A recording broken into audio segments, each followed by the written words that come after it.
Erica Benner, welcome to the show. Thank you. Thanks for having me.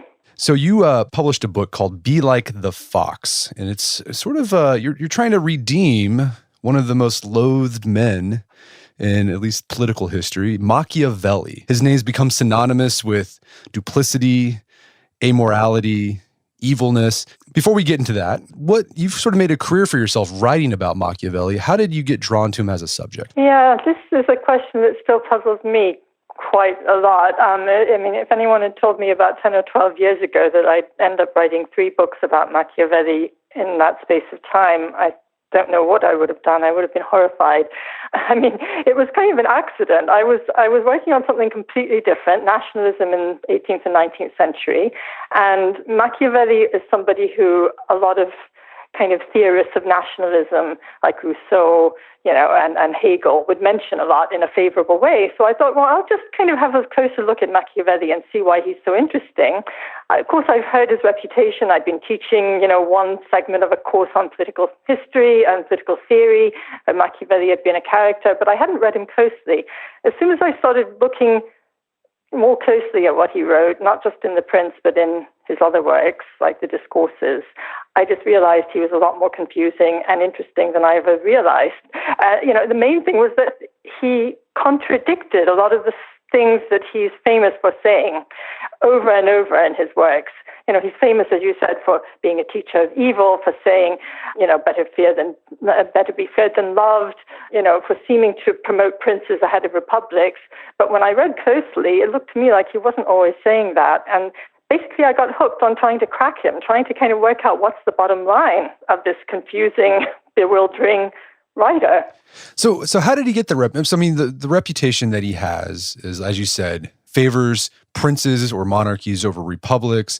He's all about political duplicity. And then he's, sort of been synonymous with, that the prince is a work of Satan and he's evil. Where did that reputation come from? Well, at the time that he wrote, he says a lot of very irreverent things about the Catholic Church and also about monarchs. And at the time that he wrote, both of these things were becoming stronger and stronger, and they didn't like somebody who was going and audaciously, or in some cases very subtly, kind of satirizing them. A lot of other, Republican authors at the time, Republican readers, at the time, thought that Machiavelli was criticizing the Catholic Church and monarchs, and they approved of him for doing that. But that's the main reason, at the time, why he started being kind of the poster boy for the church and defenders of of strong monarchies, of somebody who's evil, who's teaching things that were subversive and ought to be avoided. But the reason why he continues to sound like a teacher of evil is that he really does say some pretty shocking things. If you kind of just glance through The Prince and, just skim without reading every line very closely, you do come up with some takeaway quotes that are pretty horrifying. He says things like, sometimes if you're a ruler, you sometimes have to be prepared to do evil. You have to enter into evil ways in order to protect your state. And that kind of thing, even now, even when we're not sort of immersed in Catholic and monarchical values, still worries us. And so what he was doing, so would it be safe to say that The Prince is sort of a work of satire? It's a very subtle argument for republicanism? That's what I think, and that's what, and there I'm not claiming to be wholly original. I actually was inspired in that reading by early readers like Rousseau and Benedict Spinoza and others who saw The Prince as a kind of work of very subtle irony, and in some cases of outright satire. The difference is sort of satire is kind of more in your face. I'm making fun of you, and you usually recognize satire when you see it. Irony can be a lot subtler, where the victim of an ironic remark doesn't always kind of know if you're kind of, are you teasing me or not? And The Prince has a lot of both of those things about princes, basically about princes, and subtly between the lines says lots of very positive things about republics, while claiming up front, Machiavelli says right at the beginning, I'm not going to say that much about republics, but if you keep on reading The Prince really carefully, you notice all sorts of things he says, and republics always come out a lot better than princes. They're stronger, they're much better at fighting wars and winning them, they're much better at making the subjects or citizens kind of love their state and, feel committed to it and hold it up through thick and thin. So, yes, there's this kind of subtle message all the way through. And I love the argument, because whenever I read The Prince and I looked at some of the advice he was giving, I would look at it and I would think, if someone followed this advice, this is a recipe for actually diminishing your power, right? Because there's only so long that people would be are going to take that very authoritarian, bully-like or duplicity that he promotes and then revolt.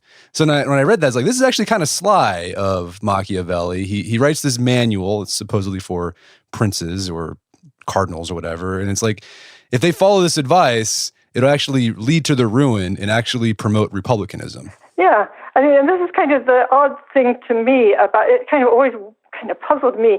Why would someone as intelligent as Machiavelli, and he clearly is, as soon as I started really reading him carefully, I've been so impressed by the analytical sharpness of this guy and the understanding of human nature he had.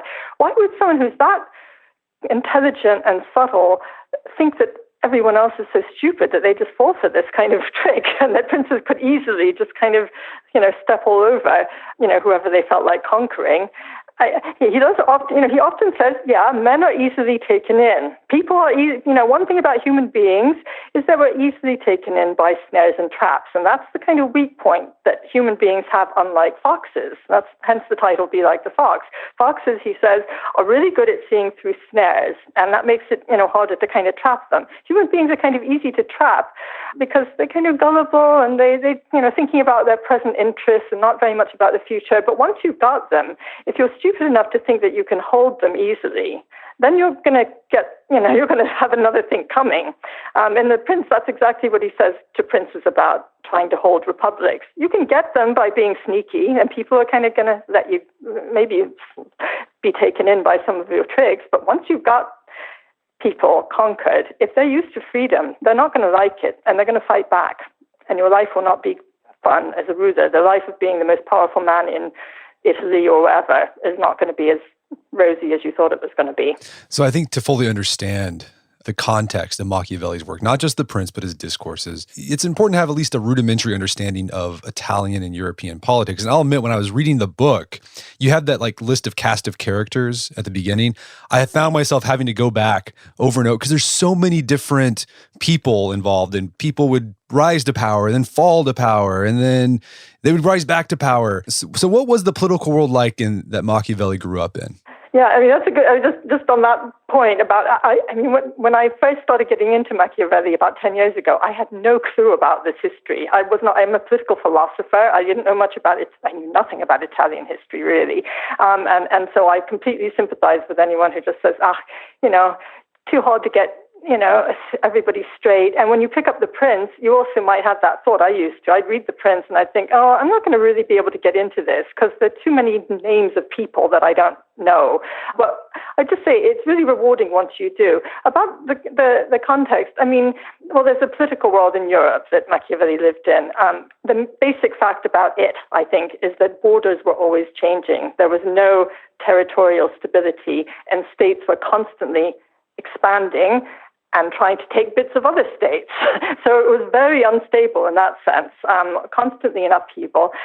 The other fact about this is that most of this kind of expansion was happening with big monarchies. So there were, kind of kings and queens who were hereditary, trying to take bits of each other's states. The easiest way to do that was just to marry somebody from another royal family, and then you could make a claim on a bit of their state. Now, Machiavelli and Republicans like him thought this is this is not a recipe for stability in Europe.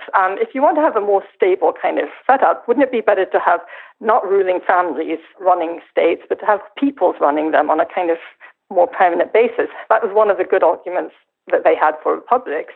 The specific context of Florence, well, it was also upheaval because there was a kind of constant struggle and had been going on for about 80 years when Machiavelli was born between the old republic. Florence had unusually in Europe, very unusually, a republican constitution based on a wide male franchise. But a very powerful family, the Medici, a banking family, had cropped up in the last sort of 60 or 70 years before Machiavelli was born, trying to kind of take control of the state, and they'd come to dominate Florence. Even though Florence remained in name a republic, in fact, it was run like a principality of the Medici family. So Machiavelli came into the scene at this crucial point when there was a life and death struggle for this old, venerable, proud republic, the only one really of its kind in Europe at the time, which had a lot of people by that time sort of saying, wouldn't it be better for Florence if we just went the way of everyone else and became a monarchy? I mean, the big powers were all monarchies, France, Spain, Habsburg Empire, England. Why shouldn't we try to form a monarchy? Wouldn't that make us stronger? And Machiavelli was one of those rare people who said, no, I don't think so. I don't think this is best for Florence, and I don't think it's best for Europe. Well, despite that opposition to monarchy, he still played the political games. Like, even when there was sort of a monarchy put in place, effectively, he kind of went along with it and tried to find ways he could change things from within. Yeah, that's right. And that wasn't unusual at the time, because if you think about it, I mean, what happened, of course, is Machiavelli worked as a civil servant in a short period when Florence was in a very strong, there was a popular republic set up, and the Medici, the princes, had been kicked out for a while. When they came back, when Machiavelli was in his 40s, he did try to work with them, but it was, this is a tiny, tiny city where everyone knows each other. Everyone, of a certain class is friends with each other. And, somebody like Machiavelli couldn't go and be invisible. There was just no way he could just go and hide, because the Medici princes had already singled him out as a troublemaker. He was somebody who was known to have supported the republic that they had expelled. And the only way for him to kind of live, to have employment of any kind, was to try to work for them. So he did try. He failed for a long time in getting any notice from them at all. So he had to make a living in other ways. But yeah, he did keep trying to get back into government because A, that was the only way you could make a living, and B, he wanted to influence politics. He still wanted to try to steer his country back into the form of a republic. But getting into politics was hard for him because of his family background, correct? Yes, I mean, he and his father and brothers were actually not allowed to be full citizens. They had the status of people who could participate as civil servants in a kind of bureaucratic level of the state, but they couldn't vote, they couldn't stand for public office. So Machiavelli's posts, when he had them, were not elected posts. They were not kind of posts that he had as magistrates. They were kind of civil servant appointments of a lower status. So that's all he was allowed to have in his family, because of his family's, well, his father had been a tax debtor. He owed money to the state. That's the main reason he and his sons could not be full citizens. But there's also a kind of darker story behind that kind of Machiavelli's father's cousins had been involved in a coup attempt against the Medici earlier, before Machiavelli was born. And this put them on the blacklist and made it much harder for the Machiavelli family to be trusted as long as the Medici princes were in power. Yeah, the coups, the assassinations, like it was like as I was reading, I was like, this is like Godfather stuff, right? I think there was one instance they were at a church, I forgot what it was, but like they were escorting this guy and they just stabbed him with a dagger and he died there in the church. Yeah. But let me just say that the kind of reputation of the Renaissance, and Italian politics at the time for being so much worse than it is today and being so kind of bloody, I think you can overstate it, because there was this Pazzi conspiracy, and I think and that was headed by the Pope. That was an assassin sent by the Pope to make trouble for the Medici ruling family. The popes were especially bad at this, and that's one reason why, the church didn't like Machiavelli, because he brought this out. He talks about this in his writings. But the everyday politics, especially in Florence, was actually run under the rule of law as much as possible. They really, when the Medici were not in power, there were very strict rules about who could, what happened to whom. Assassination was extremely rare. When people were, indicted for treason, the law said that the law actually gave rather soft penalties. They were going to be sent into exile rather than be, killed. So Yeah, it's a bloody world, but it's also a world where there are a lot of people struggling to hold up the rule of law and to apply very ancient and clear-cut rules to kind of deal with political conflicts. And this is also the kind of thing Machiavelli was fighting to uphold, something people don't realize. If you read his writings all the way through, this is a man who cares about political order and order based on clear rules, clear and equal, transparent rules, more than anything. And that's something that the reputation of Machiavelli doesn't let you in on at all. He's supposed to be all dark and, sorry. Right, no, I was going to say, but how did he go about doing that, right? Like promoting that end? Was he like the ends justify the means, that he'd use conniving and duplicity in order to promote the rule of law in this sort of weird political world that he existed in? Or was he pretty straightforward, a straight shooter? Well, yeah, this depends on when, because there's Machiavelli when he was in the anti-Medici Republic, the republic that had thrown these Medici princes out, and this lasted for 15 years. And that's the time when Machiavelli was a civil servant and actually politically active. Under that sort of system of government, he was really promoting the rule of law very hard and working with other citizens who did the same. And it was easier for them because the Medici were out of the picture for a while. But then when the Medici had their coup and came back, that's when Machiavelli had to become cunning in a way. But his cunning wasn't political cunning in the sense of he was going out and kind of trying to plot and scheme and stab somebody in the back. His scheming took the form of writing because he was no longer allowed to take part in politics. The Medici banned him from political activity completely. So what does he do? He goes off and just starts writing and writing and writing. And he writes The Prince, first of all, which, as I think, is a kind of subtle critique of Medici power, and also an attempt to kind of warn fellow citizens about how princes actually operate. A lot of the stuff he says there we take as advice to princes.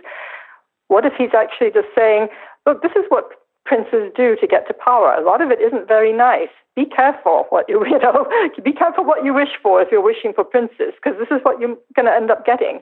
But so he's writing in this cunning way because it wasn't actually safe for him to say outright, the princes and the Pope are, lying, cheating, conniving self-seekers that, free peoples need to be careful about. Was Machiavelli ever able to implement some of his reforms that he thought would help bolster republicanism in Florence? Yes. I mean, this is one of his big dreams from the time he enters political office was to create a citizen militia to replace the mercenary system of military defenses that most Italian states had. In most Italian states, they bought foreign soldiers from somewhere else, France, Spain, wherever, to fight their battles for them. And the battles were kind of very anemic affairs. People were not, the soldiers didn't like to, they didn't want to lose their lives because they're not losing their lives for their own country. They're just out there being paid, hired fighters. So because of that, the wars ended up being kind of really soft, step around your enemy, try not to actually hurt them too much, and then hope that there's going to be a stalemate and they'll call it off. And Machiavelli was up for full-blooded battle ideally by people who really, really cared about the outcome of the battle. And that was going to be for him citizens whose lives were at stake and whose freedom was at stake in a territorial war. So he thought the best way to defend Florence was to get, armed citizens, ordinary people in the countryside and the city, and get them to fight their own battles. Now, the aristocrats in Florence didn't like this idea at all because they were afraid that if you armed the ordinary people, they might use the arms against us. So Machiavelli just tirelessly fought for this citizen militia idea and worked with a lot of high-up political people to get it realized. And it came to pass while he was holding his civil service posts. And it worked. And they fought a war against a city, Pisa, that had left the Florentine circle, won Pisa back. And Machiavelli was hailed by a lot of his friends as being the kind of author of this great concept. Unfortunately, a couple of years later, when the Medici came back, it's the first reform that they basically obliterated. They just wiped it off the map, and that was the end of Machiavelli's dream.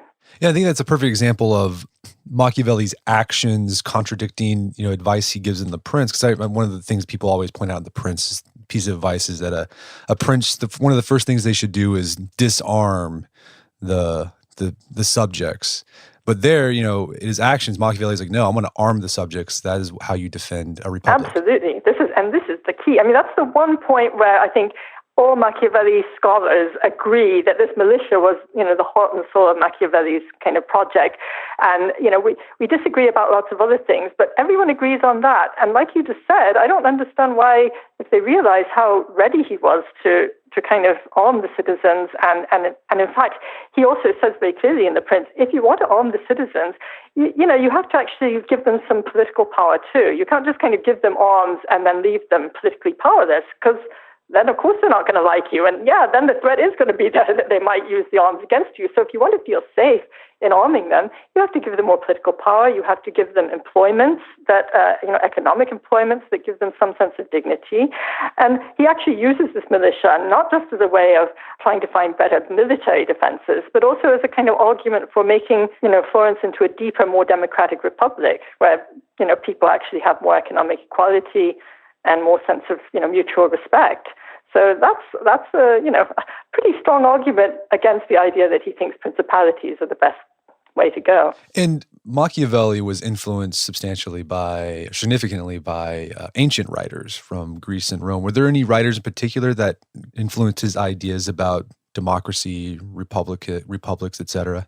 Yeah, I mean, the writer he mentions most often is the historian Livy, Titus Livy. And Livy wrote this massive, massive history of Rome at the end of the Roman Republic, just when the Republic had collapsed after years of being corrupt and had been replaced with kind of emperors.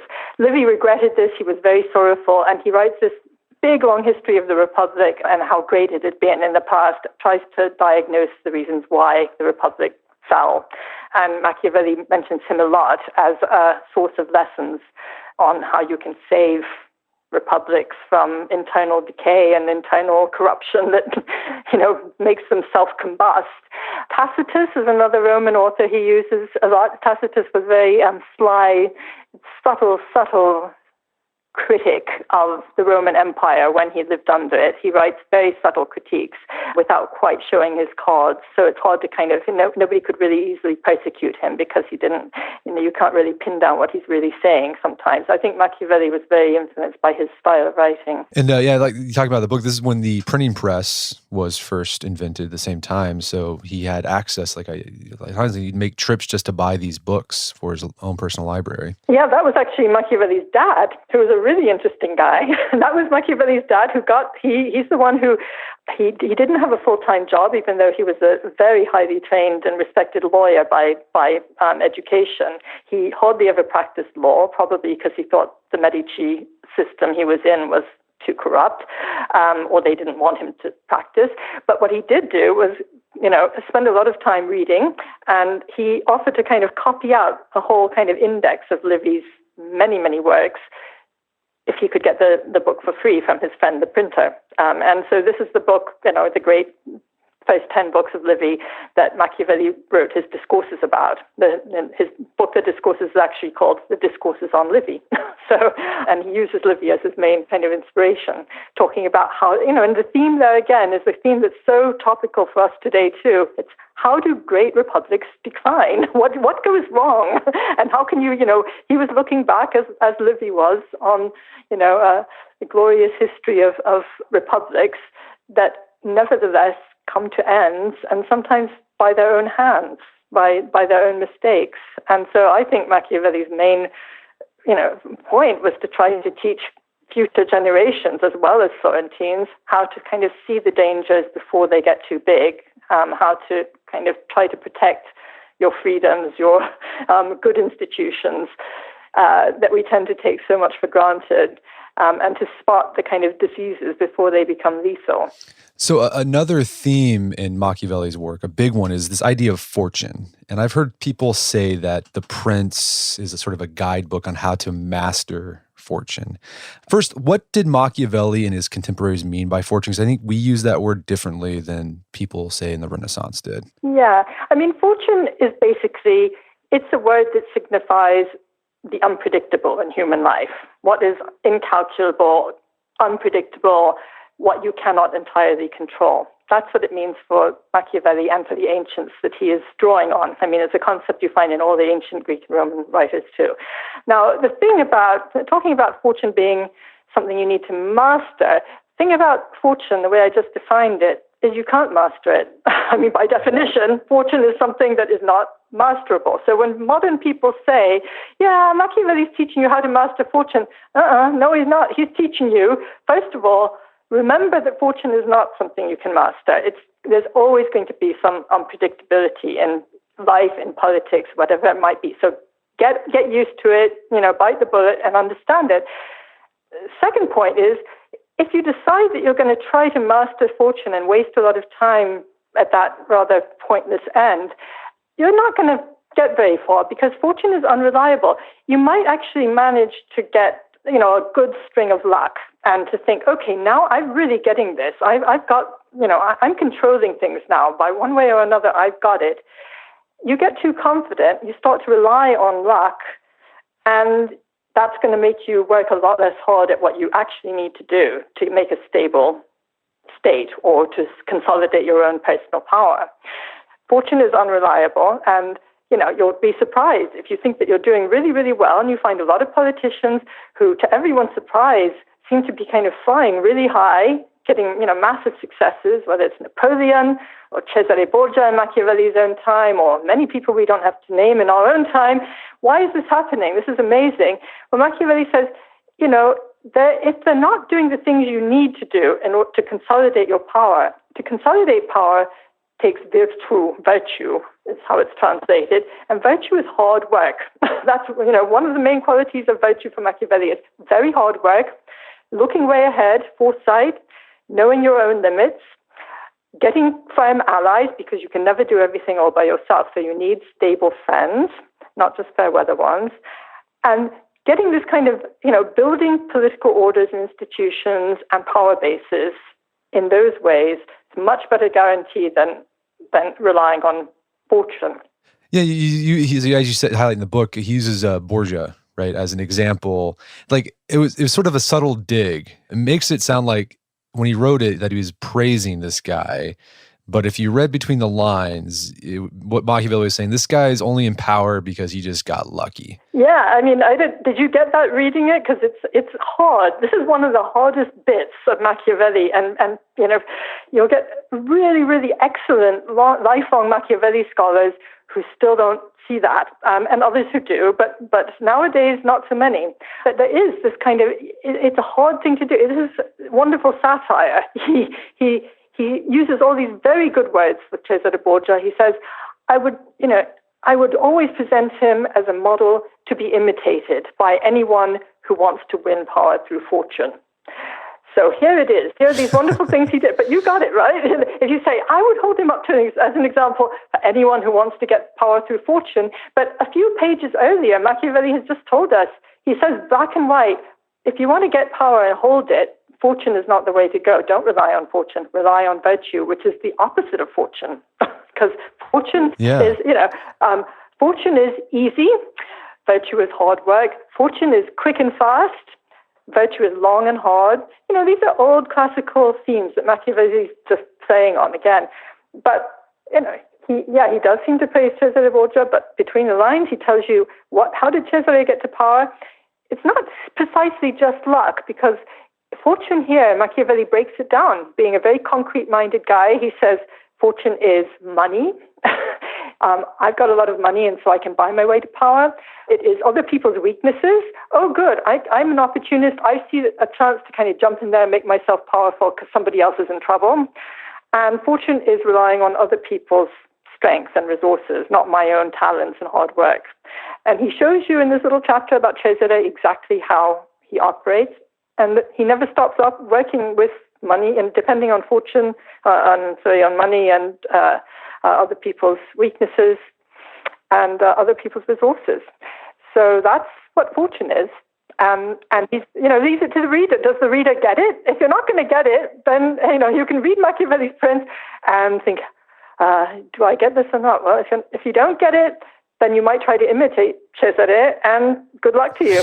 You're going to end up in the same way he did, flying really high, everyone being the terror of central Italy for a long time, and then within a few years, crash, fall. His empire breaks up, and he's dead. Right. I mean, that was one of my favorite takeaways from reading your book, and like the critique that Machiavelli made, because I think that can, even if you're not in a position of power, that being fooled by fortune can lead you to a lot of heartache. Sometimes you think you're doing great and it's all you, but it's really not. And then when something bad happens because of just fortune, you feel terrible. It's like, well, this is my fault. Well, no, it's not entirely your fault. There's an element of fortune there. I thought that was that's the one thing I've been thinking about since I've finished reading your book. Well, you're obviously a much more virtuous character than Cesare, because Cesare Borgia, contrary to saying, "Oh, I fell, that must be my own fault," he did the opposite. He said, "Oh, I fell, that's everybody else's fault but mine." That's what a really fortune-dependent character does. They blame everybody but themselves. We won't mention any politicians who do that. We don't know any like that, but that's Cesare, and obviously you're a good person because you said you blamed yourself. Yeah. So focus on virtue rather than fortune or luck or whatever you want to call it. That is a key to life. And I guess the challenge too is sussing out what is fortune and what is based on your own virtue. That's another challenge. Yeah, that is. And that's something where, again, I think Machiavelli, following his classical authors, he doesn't want to give you simple answers. He doesn't want to do like a modern textbook would do and say, here's fortune, here's virtue, go and pass a test telling us what's what. He actually he's kind of mixing these things up in his examples of individuals and invites readers to kind of say for themselves, so where is Cesare being virtuous here? Where is he being too reliant on fortune? Because that's the only way that in practice, ordinary citizens can start to judge their political leaders as well. You see it on paper, you see this example of somebody, and you judge for yourself what's working and what's not and why. Then you can go out into the political arena and see how people are operating there and judge for yourself. So, he wrote his stuff, The Prince, The Discourses on Livy, over 500 years ago. People are still reading it. What do you think it is about Machiavelli that's so timeless? Well, I think the simplest level, it looks so simple and clear. His writing style on the surface looks just so beautifully readable and simple. It isn't once you look more closely, like we've said. And it's got these wonderful maxims that just stick out, but also resonate so strongly.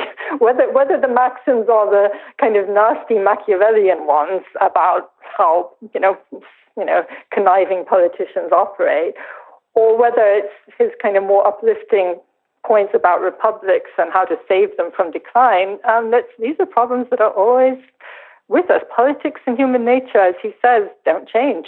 As long as human beings are human beings, there's no real progress in, let's say, the way that human beings function in their relationships with each other, which is what politics is. We might get progress in, medical science or knowledge of the broader universe, but this is one area where things don't change much. And Machiavelli really, he's truthful, he's intriguing because it's not always clear what he's getting at.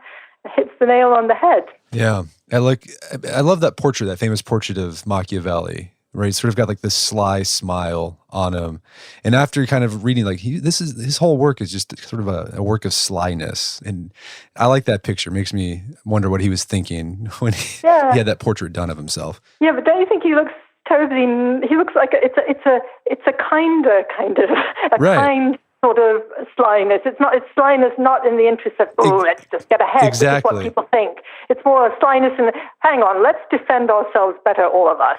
Right. Not just me, but all of us. That's all of it. So my last question is, what advice would you give to people who want to revisit The Prince and they want to look at it with fresh eyes? So they see these insights into how he was promoting virtue, how he was promoting freedom and republicanism, and getting over that idea that he's just showing you how to be a conniving con artist. Yeah, first I'd say, first as a rule of thumb, realize that it's not as easy as it looks. It's not as straightforward as it looks. I think that's pretty important because it can be seductively, deceptively clear, Machiavelli's prose. Realize it's harder.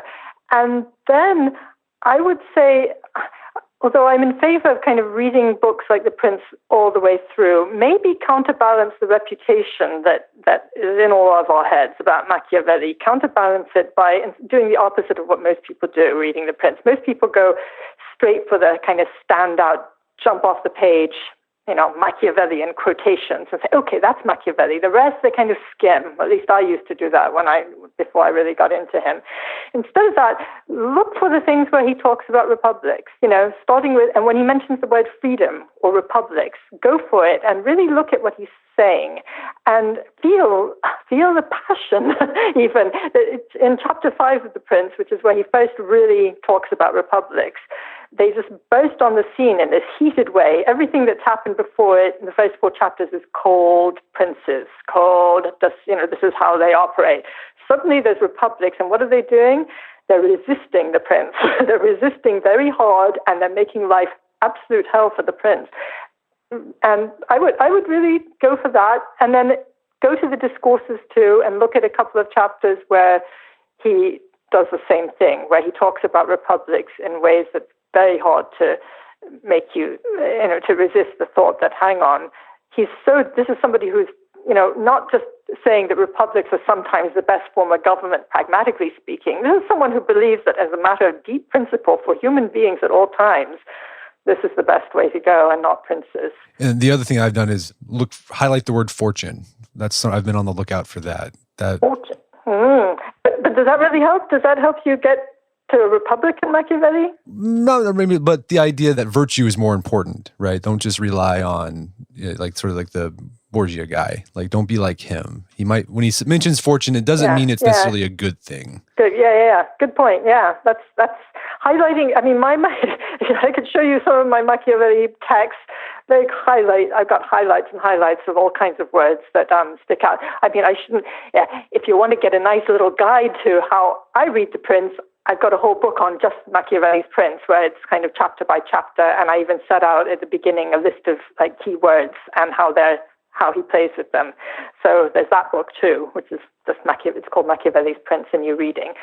So not to promote my other books, as such, but it's at least it's my way of it. It shows how I try to kind of come to terms with all these difficulties in a very I think very just honest way. So it's controversial, but that's Machiavelli's one of those authors who is always going to be controversial because that's just inherent in the way he writes. He writes in a tricky way. I don't think he wants readers to say, oh, this is like a good lecture where we come away saying Professor Machiavelli tells us to do X and Y. That's the wrong way to read him. The right way is he's testing our political intelligence by giving us examples that are confusing or that have, you might judge in different ways. And I think that's the starting point. If anyone tells you Machiavelli is so easy and so simple, they haven't really engaged with him. So you have to be like the fox to catch a fox. Yeah, and then you learn to be a fox, but a good kind of fox, not one who's trying to kind of get one over somebody else, but someone who's trying to do what Machiavelli says foxes do in The Prince. What he praises them for is seeing through snares. They see through traps. They don't try to cheat other people. He's very clear that other animals, non-human animals, generally are not as cunning. They're not cunning in the same way. They're a lot more, there's a lot you can learn from them without taking on these human defects that we've projected onto foxes and lions. Yeah. So, Erica, this has been a great conversation. Is there some place people can go to learn more about your work? Well, since you asked, I've just been struggling with setting up a new personal website, ericabenner.com. It doesn't seem to be really showing yet, but I hope it will be soon. Fantastic. Well, Erica Benner, thank you so much for your time. It's been a pleasure. Thank you, Brett. My guest today was Erica Benner. She's the author of the book, Be Like the Fox. It's available on Amazon.com and bookstores everywhere. Also, check out our show notes at aom.is/belikethefox, where you can find links to resources where you can delve deeper into this topic.